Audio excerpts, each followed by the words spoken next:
Men so afraid to approach women these days? Me too. Well, I think like there's obviously the fear of rejection in there too. It's not just me too, right? Oh, certainly. There are a lot of insecure men out there that really don't want to face the possibility of rejection, so they will never put themselves out there. But then again, on the other side, women need to learn how to reject men without being rude to them and having some grace about it. Like that's kind of a lost art, is rejecting someone in a generous way.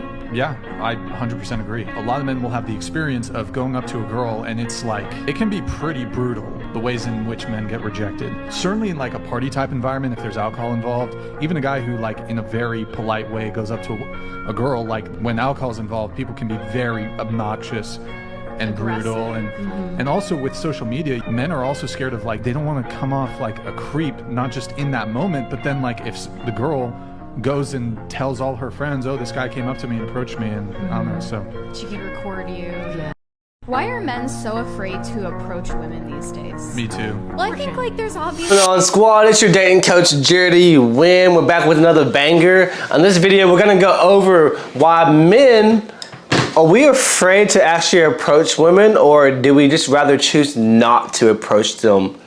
Because in a day of age right now, it is a lot harder for men to date. Why? Women, they just have numerous of options, myriads of options that they just get flooded. Their DMs are flooded. Whether it's their TikTok, their Instagram, their social media page is their new Tinder.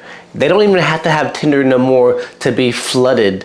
All you have to do is just post one fitness post, and then you get all these likes, right?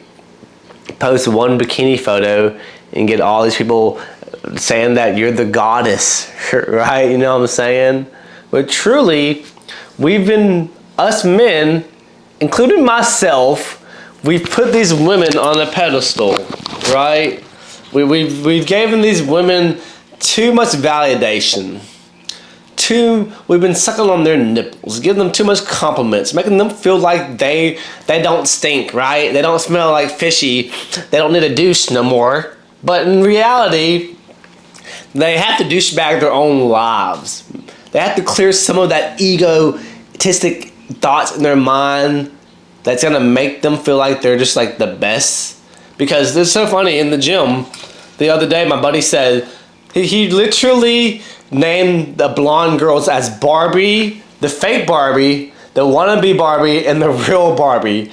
Meaning they're all blondes, they all had these makeups, had these fake lips, but there was one that actually looked like Barbie. She was slender, and she didn't look so fake looking, right? A lot of these women, they just, when they get their lips done, when they get their fake tits all perky, they get their fake BL, whatever, Brazilian butt lift, whatever you want to call it, BBL, excuse me. I'm good at math, I'm Asian. But, man, just because they look good doesn't mean their heart is good. Women are savages. They become very masculine, kind of mean in a sense. If you do not come and approach them with confidence, with your voice, with a nice tone of voice, showing that you actually know what you want. But if you're over here stuttering, over here wasting their time, over here showing that you're just a little simp, and that you're like every other guy in her roster. But to stand out, you have to be different. To stand out, you have to do what others men don't do. And that's just give without receiving. A lot of us men, on the first date, let's say you get to the first date, right? Let's say you do all the approaches, or somehow, some way you knew Susie back in the day, back in high school, right? So now you don't have to get to know them that much. But you go on this first date. Instead of you just having a free meal, movie night at your house, seeing if they actually like you, because if they do not choose the path of least resistance, if they do not choose the cheap dates or want to go to your house and hang out with you, they don't like you. They're using you for what you have to offer, not what you have, not your values. the person that you are inside. Do not waste your time with these type of women.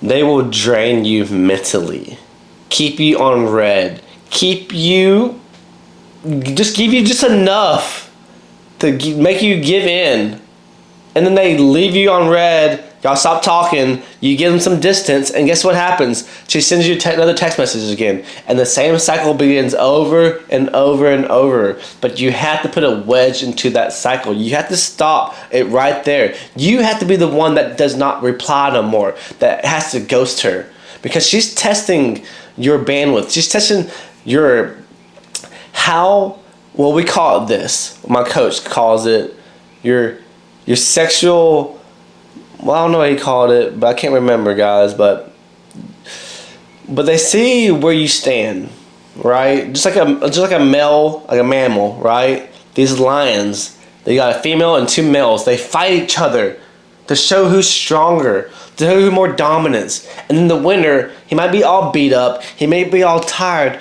but he gets the victory, right? He gets the prize. He gets to produce more offspring. And this is why it's so important as a man to produce offspring, to produce your name. Your ancestors will be so upset with you if you're over here just wanking off and not even trying to produce more babies like you, so your name, your last name can live on and on and on forever. That's the purpose of life. Love God, put God first. Because if you find yourself lonely, if you find yourself in a rut, if you found yourself trying to do everything in life and you still are unsatisfied, I promise you need God. Sometimes sometimes we allow ourselves to hit rock bottom before we choose that path. But sometimes God allows us to hit that bottom to where all we have is Him, us and Him. And we're stripped naked, right? We're on our knees begging for help. So if you made it to the end of this video, like and subscribe to the channel, and I'll see you in the next one, guys. So we're gonna start producing more videos like this. I've been slacking really bad, I know. We're gonna have some more podcast videos of me and my partner Jessica. So be aware of that. Stay tuned. I'm not gonna say I'm gonna try, because your words are so important. I will be dedicated. 2 to 3 videos a week, to the minimum. Okay? We will get it done, and I will become a millionaire. I'm gonna say that again. I will get it done. We will get 100,000 subscribers. I will have that silver plaque in my hands. That button. I feel it right now, that button. Manifest that, guys. I'll see you in the next one. Let's go. Peace.